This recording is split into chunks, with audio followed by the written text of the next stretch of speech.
मनुष्य का जीवन मिलता है तो ये देख करके कभी कभी दुख होता है, पीड़ा होती है, पश्चाताप होता है, आश्चर्य भी होता है कि जो मनुष्य का जीवन इतने संघर्षों के बाद मिला था, इतने कष्टों से गुजरने के बाद मिला था, उसको आदमी किस बेदर्दी के साथ, किस बेतरतबी के साथ और किस अव्यवस्था के साथ गुजार देता है।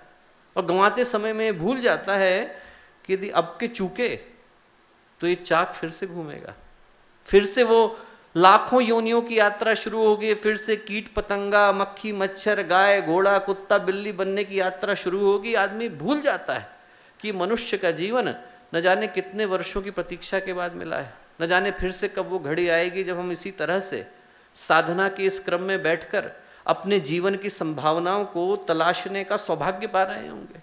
न जाने कब वो घड़ी आएगी जब आदमी जाग सकेगा, न जाने फिर कब वो घड़ी भी आएगी जब व्यक्ति के अंदर चैतन्यता का प्रकाश अवतरित हो सकेगा। यदि जागना है तो आज ही जागना होगा, इसी क्षण जागना होगा, क्योंकि कल कभी आता नहीं दोस्तों, और आज कभी जाता नहीं। तो जो कल कभी आने वाला नहीं है उसके लिए आज जो मिला है उसको गंवाने की मूर्खता करना बुद्धिमानी नहीं कही जा सकती। ध्यान से देखें हम लोग तो ये मनुष्य का जीवन यदि हर व्यक्ति अपने आप से पूछ के देखे, अपने अंतर्मन में गहरे उतरे, तो वो जानेगा कि मनुष्य का जीवन हम लोगों को पहली बार नहीं मिला है, हजारों बार मिला है। जब गीता में भगवान कृष्ण अर्जुन से कहते हैं तो उससे कहते हैं न त्वैवाहम जातु नासम न तुम नेमे जनाधिपा न चैव न भविष्यामः सर्वे वयमतः परम। वो कहते हैं जो राजा सामने दिखाई पड़ रहे हैं ना अर्जुन, ये पहले भी थे, 1000 बार इनको देख चुका हूं, 1000 बार तुझको देख चुका हूं, 1000 बार मुझको देख चुका हूं, 1000 बार मैं आया हूं, 1000 बार ये राजा आए, 1000 बार तू आने वाला है। तो जब भगवान कृष्ण और अर्जुन 1000 बार आकर के चले गए दोस्तों, हम भी 1000 बार आए, 1000 बार हमने ये यात्राएं करी हैं और 1000 बार परमात्मा को पाने से वंचित रह गए।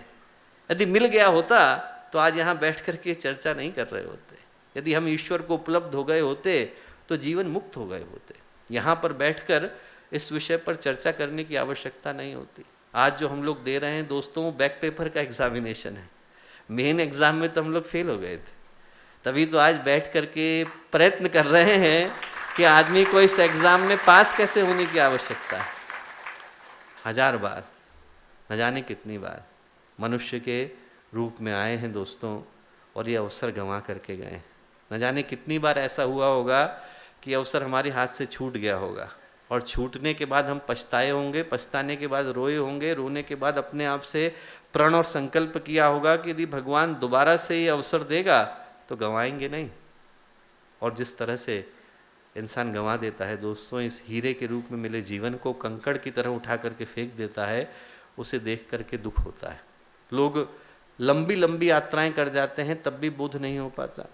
संत चांगदेव की कथा आती है, संत ज्ञानेश्वर के समय में जन्मे थे, 1400 वर्ष की उनकी उम्र थी, गंभीर विद्याएं और विभूतियां प्राप्त कर चुके थे, तांत्रिक थे बहुत बड़े।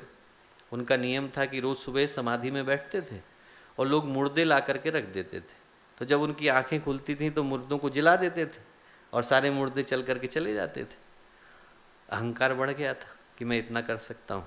एक दिन संत ज्ञानेश्वर की जो बहन थी मुक्ताबाई, वो वहाँ से गुजरी, उनने देखा कि ध्यान में बैठे हुए हैं, मुर्दे लेटे हुए हैं, उनने मुर्दों के सिर पर हाथ फेरा, मुर्दे खड़े होकर के चले गए। अब जब चांगदेव की आंखें खुली तो चांगदेव ने देखा कि आज तो मुर्दे हैं नहीं। उनने शिष्यों से पूछा कि मुर्दे कहाँ गए, तो बोले ऐसी ऐसी घटना घटी थी, छोटी सी एक लड़की आई, उसने ऐसा किया। बड़ा आश्चर्य हुआ, उनने ध्यान लगाया, ध्यान लगा करके जाना कि संत ज्ञानेश्वर के नाम में एक विभूति ने जन्म लिया है। तो उन्होंने सोचा कि उनसे मिलना चाहिए। अब मिलने के लिए क्या करें, तो अहंकार ने टोका कि आप इतने बड़े तांत्रिक हो, इतने बड़े ज्ञानी हो, किसी के यहाँ यूं ही चले जाओगे तो अच्छा नहीं है, पत्र भिजवाता हूँ ताकि वो मेरे से मिलने आ जाए।